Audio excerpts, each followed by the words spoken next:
CDC spinner.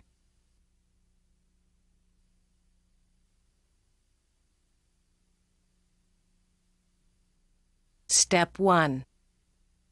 For this fly, we'll use a number 12 standard dry fly hook and some 6/0 wax tying thread, and we're just going to coat the shank to make sure we've got a secure base for our body and tail. Step 2. And the first thing we're going to do is tie in our tail, which is of some blue dun neck or saddle hackle. This is some saddle. We're going to pull the fibers away from the quill in order to line up the tips. And we want the tail to be quite sparse. We'll remove some of it.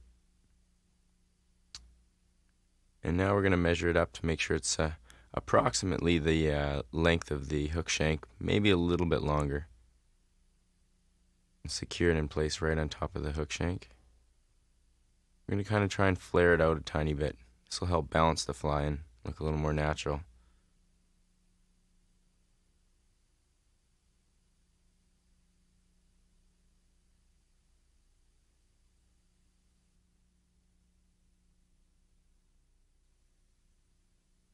Bring our thread back to the base of the tail.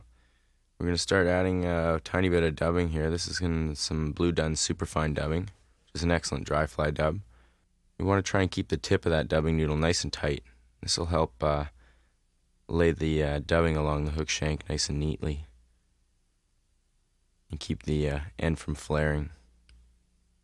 You want to bring this down about 2/3 to 3/4 of the way down the hook shank. Notice you're always touching it, or you're just sort of squeezing it in Just there. evening it out. Mm-hmm. Step 4.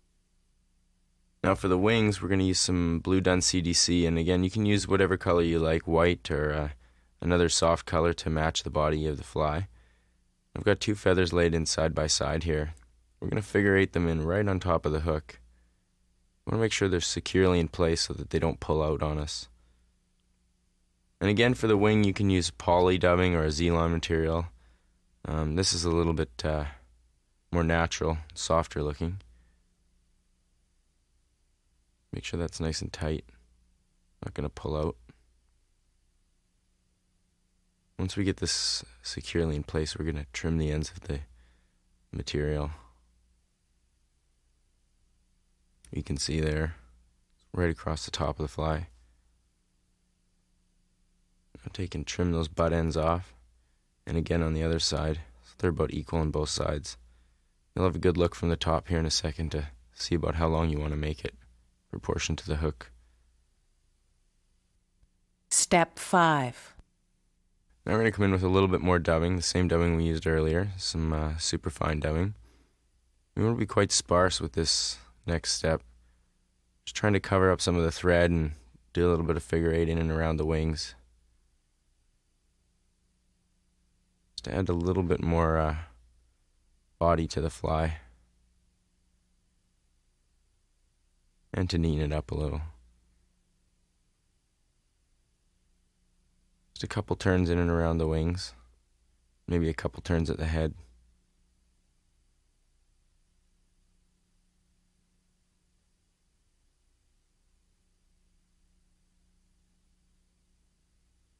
This dubbing's nice because you can trim it off because the fibers tend to stick together quite well, unlike some other softer natural dubbings. Step 6. And whip finish, and that should pretty much finish it up.